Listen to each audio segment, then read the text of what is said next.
welcome to Have the Edge Live. Hey there everyone, my name is Anna Kutin. I am a disc trainer, a coach and an NLP practitioner. Welcome to the first ever Have the Edge Live.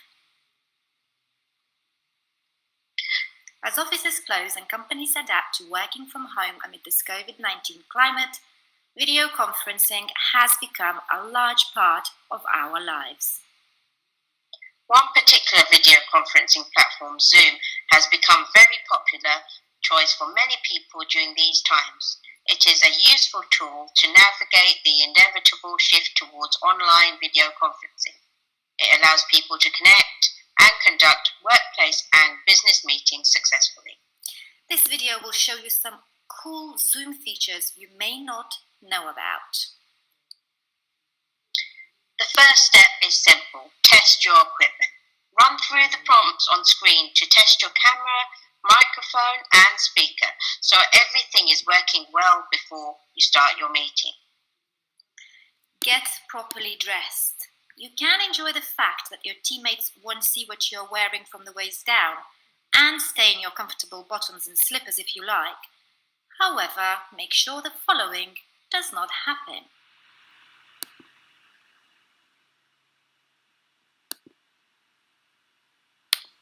Goodbye. Up you guys tomorrow. You guys.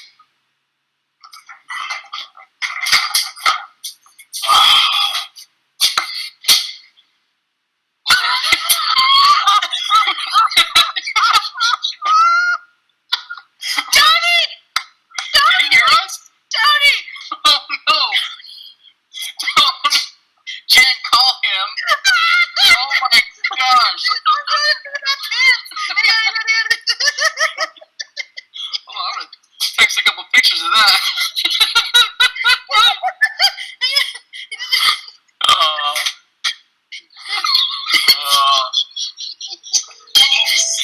Oh boy. What's up? Tony, I can see you in We here. can all see you.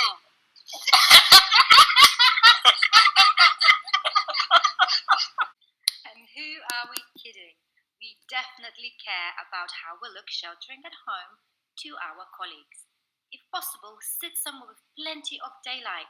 We tend to feel more comfortable and look better in spaces with lots and lots of natural light. Over to you, Shumi. Look into the camera when talking instead of looking at yourself. If you're looking at yourself on the screen while you're talking, it will seem like your attention is elsewhere. Direct eye contact into the camera while speaking gives attendees the impression that you are looking at them rather than off to the side. This then creates the environment where everyone feels engaged, valued, and present in the conversation. Be sure to position your webcam, laptop, or monitor at eye level so you can look into the camera easily, and this will simulate the eye-to-eye connection with other attendees.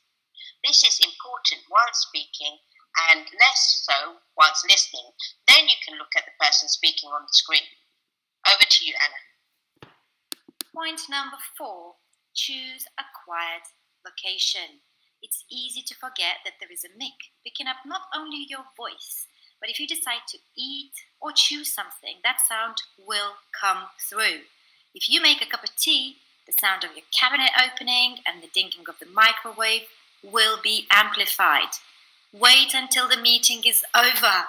Ambient noises can come through on your computer microphone. It is if it's not silenced. And like most things, location, location, location. If you live on a busy street, if your meeting coincides with a trash pickup, if you live next door to a preschool, or it sounds like it, choose a different room to take the meeting. Over to you, Shumi. Place pets in another room. A giant perk to working at home for pet lovers is having their pets around the company. This is particularly good for positive mental health during these COVID-19 restrictions. However, if your dog has a tendency to get jealous, if you're preoccupied, your cats constantly battle for dominance, or your macaw screeches, "Hello, who's a pretty boy then?" it's always best practice to put them in another room. Your colleagues do not necessarily want to hear that background noise. It would only create a distraction to the content of your meeting. So be sure to put your pets away and you are somewhere quiet before your conference call starts. Another seemingly obvious reminder is to inform family members you'll be on a scheduled work meeting call during a set time and to not disturb you where possible, unless in an emergency. We've all seen those clips like the one above on the video conferencing bloopers making the rounds on the internet or WhatsApp. You don't want to be a subject of one of those bloopers. Over to you, Anna. Use the mute button. It is a simple solution. Again, inevitably, especially those who are wiggly, can't sit still for long, you don't want any scratching or odd sounds coming from you. Even if you are in a quiet location, mute yourself when you know you won't be called on. It's a lot easier to hit unmute than be known as the person who makes weird noises. An important element of conference call etiquette is not to let subtle distractions derail a person speaking or disrupt the conversation. Definitely turn off notification sounds. There is little more irritating than a constant dinging every time your worldwide family makes sure you are sheltering well. Over to you. Use Zoom Raise Your Hand facility and others. There are many non-verbal ways to communicate on Zoom. There is a thumbs up button, a clapping hand icon to agree with points made in the meeting. This is particularly handy for when participants of the meeting are muted or if the host wants a quick non-verbal feedback for points made in the meeting. To avoid interruptions, use the raise hand button to express if you would like to make a point. The host will then see the raised hand and can allow the participant to interject at the next convenient pause. The chat facility can be used to text individuals and or everyone in the call when it cannot be verbally expressed. It's a good idea for the host to acknowledge the raised hand to the participants in the call verbally or via chat. Over to you, Anna. Always have an agenda.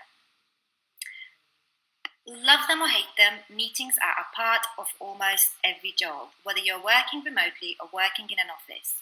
Everyone who has sat with a tedium of daily meetings that involve roll calls and awkward lulls can appreciate the importance of agenda. Don't have meetings for meeting's sake. Have a facilitator, have an agenda, and stick to it.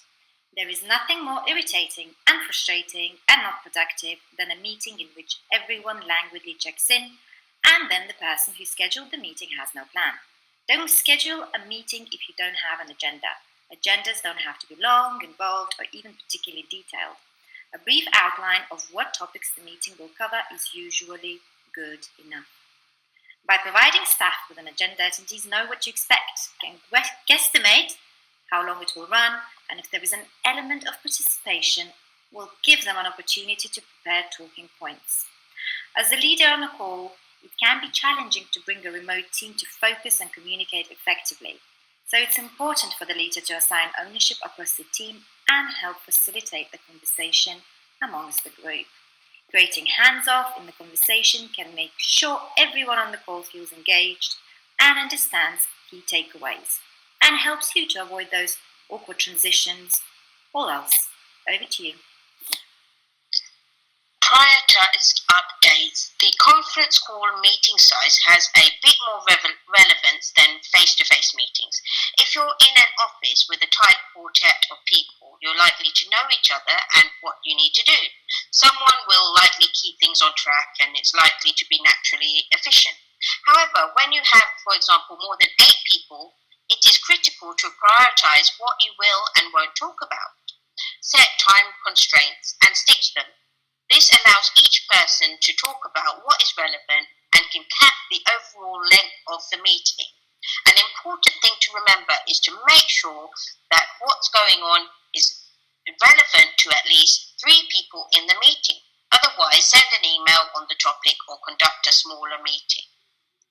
Being mindful of people's time is a key factor to conference call etiquette. Over to you, Anna. Next point number 6, record the meetings. Sometimes we need to jot down a few notes or even take meeting minutes to look back on after discussions are complete. Rather than splitting your attention between taking notes and listening simultaneously, you can simply hit the record button and fully focus on the meeting at hand. When the meeting ends, the recording will be automatically converted into audio and video files and saved to your computer. If your company is subscribed to the paid version, you can also record meetings to Zoom's cloud server to be stored online and choose to have them transcribed. Super useful feature allowing you to fill in absentees on progress made during the meeting. Over to you, Shumi. Utilize the weight room. I like to use the weight room. It has many useful functions, including increased security at your meetings. Tamiko Tabliff, founder and principal consultant of Minding Manners International London, advised, for security reasons, first of all, it means outsiders don't come crashing into your meeting, which is good considering the recent scrutiny over security issues on Zoom. But also, you can't let people come in. You can let people come in one at a time, and then you can take that time to introduce them to the group. One faux pas I find is that a lot of people are not doing that, and you end up having 45 people on a call, and you have no idea who row 3, square 7 is because they haven't been properly introduced yet. Over to you. Tip number 8. Schedule meetings and get reminders. If you are planning to hold a meeting later in the day, tomorrow, or 2 weeks later, you can set it up in advance and have it saved to your calendar. Click the schedule tile on the homepage and select your meeting date and time. You don't have to invite participants immediately, but you can first prepare a few settings, like whether your meeting should require a password, automatically muting guests when they join, or making it a recurring meeting. Under general settings, you can also set a reminder for yourself 5, 10, or 15 minutes before your upcoming meeting. And this is how you do it. To set up the meeting, all you have to do is press this button and the menu window will pop up with many different options. One very important one for security reasons: always require a meeting password. In advanced options, you will find the features I've already mentioned: enable waiting room, mute participants on entry, automatically record meetings, and many more features for you to explore. Make annotations during screen sharing sessions. Screen sharing is a convenient way for members to make a presentation or show the whole team how a project is coming along. What you might not have known, though, is that participants can also give feedback by writing and drawing annotations directly on the shared screen. You can click on the annotation button on the top panel for the annotation to pop up. A nice feature on the top panel after sharing a document is the pause share button. It allows you to keep the screen static while, for example, you go back to your desktop and look up a percentage about the slide or check something on the internet. So the participants will not notice you looking at your desktop. Their screen stays static and it looks seamless until you choose to click on the button again to make it live again. Another button to look out for is the new share button. If you are sharing already and you don't have to stop sharing, which will take you back to the webcam screen, you can switch directly from one document to another by clicking New Share. Participants will not see your sub-screen, they will only see the switch when you click Share, so you don't need to worry. And if you look at the screen now, you will see a demo of its uses.